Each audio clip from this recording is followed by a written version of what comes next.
Gents, let's now focus on the USA, switch gears. Let's look at the latest injury update on Christian Pulisic and Josh Sargent. The latest update from the US medical staff is that Pulisic suffered, and I'm going to wince here when I say this, a pelvic contusion. That's what he suffered when he scored that goal against Iran. Obviously, he was the hero, he was the game winner, but he come off at halftime. And we saw videos of him, Nick, celebrating in the team hotel when they came back after that win against Iran. And he was delighted. It looked like whatever kind of medication he was on to cope with the pain had really kicked in, and he was very, very happy at that point. But then he's also come out since and had a post, and then obviously McKennie saying, he's told me you better believe I'll be there for Saturday against the Netherlands. So his status is still listed as day-to-day by US Soccer. But what do you think for Pulisic? I mean, it's vital, right, that he makes it. But it's such a dilemma, though. Like, if he's not 100%, do you risk it? I'm not sure. Yes, of course you do, Joe. Stop. If he's willing to go and his life isn't at risk, you put Christian Pulisic out there for as long as he can go. You're not picking Harry Kane in the same situation, Joe. Yeah. You're not picking. I'm sorry, not picking. I saw Pelvic Contusion open for Metallica in 1998, and it was a great show. I think Christian Pulisic has been the very heart of the U.S. attack. He has a goal. He has an assist. He's worked his butt off. He's made himself that we always knew he was the odds-on favorite to become that class of American legend we talk about with a Dempsey and a McBride. And it's sealed. It is sealed for him. He has done it at a World Cup. He's their best hope of doing anything to the Netherlands. It is what it. I'm not saying he can't shoot up higher in the rankings, but to me, he gave us the two moments of the tournament that we needed.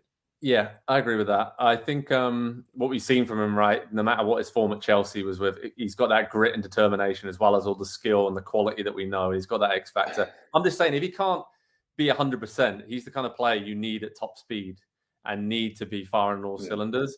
And if he's only ready to, say, play 30 or 40 minutes, I would be totally okay with starting Brendan Aronson and saying Pulisic's not 100% and then bringing him in the second half. But, the way that he got knocked and this diagnosis right now, that is, I hope he's okay. But I hope he's okay, because that is very sensitive, and just that could be very difficult.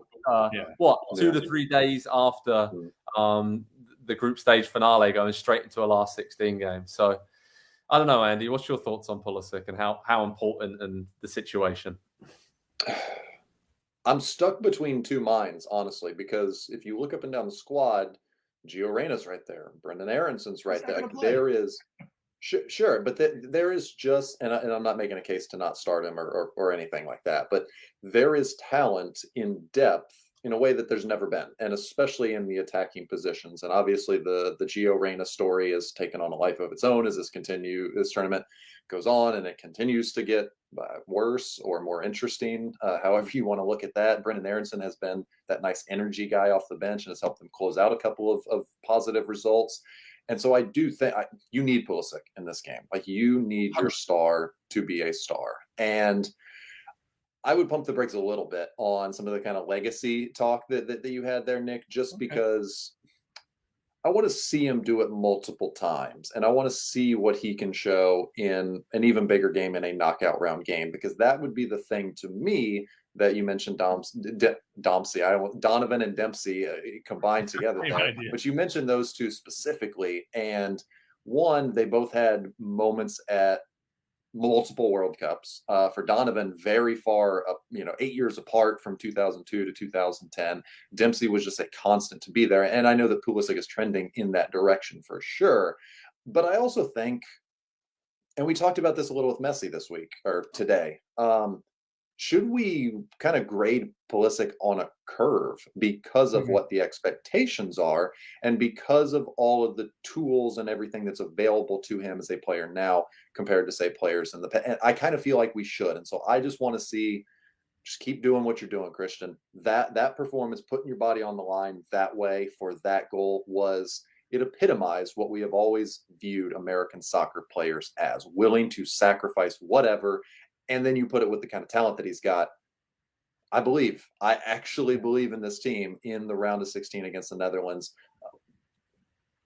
They should be in the quarterfinals. I genuinely, truly feel like they should, and he's going to be a big part of that. Yeah, just a quick note, though. And again, World Cup is World Cup, and you and I are both on the same page here. But I think back to his performance in extra time in that game we stayed up till 4 a.m. to watch in the Nations League final against Mexico. I think about a hat trick in what sealed qualification against Panama, right? He doesn't have those moments at the World Cup. That's kind of what I meant by cementing the legacy. He has now done it in front of everybody. And I think he's shown himself as a big game player now for club and for country. The other injury issue is Josh Sargent. Obviously, he went down late on trying to shield the ball. He's had a scan, or is having and had one, on his ankle injury. The US is back in training, obviously on Thursday, which is 48 hours to go until they kick off and play. So we'll see US in training. We'll see which players are out there, get video and photos, and see which players speak to the media. So we'll get a good idea on Pulisic and Sargent's availability. But Nick, in terms of if Sargent isn't ready to go, because I thought he was really good against Iran, holding the ball up, linking up with Tim Weah, and just getting the US further up the pitch in that first half in particular. That would be quite a blow, right? To be missing him if he isn't good to go. But who would come in for him? Is it Haji Wright, or is it Jesus Ferreira, or is it somebody, like we said, coming into that false nine position? You've been calling it in particular, and why are you doing this to me? Yeah, Gio Reyna, Aronson, get someone in the false nine. I mean, what do you do there? I want to give Berhalter some credit because his eyes have been opened in the past by what he's seen from people in a U.S. shirt. So not putting Reyna in when Pulisic went out, the incisive play of Reyna, the intuitiveness around the final third, that could have opened his eyes. And the fact that Weah has so many chances centrally could have also opened his eyes. I would 100%, especially if the reason I grimaced when Andy was talking about Pulisic and maybe, resting him or not using him as much as the same reason I grimaced when you mentioned who would I play at center forward. I think this tournament has showed us that when Pulisic is out, they need someone like Arena. And I think this tournament has showed us that Tim Weah is their best threat to score a goal, to capitalize on a chance at least. And so for me, it's an easy switch to get either Reyna or Aronson in the lineup along with Pulisic. It's putting Tim Weah centrally. But I just don't know that Berhalter's had his eyes open for that.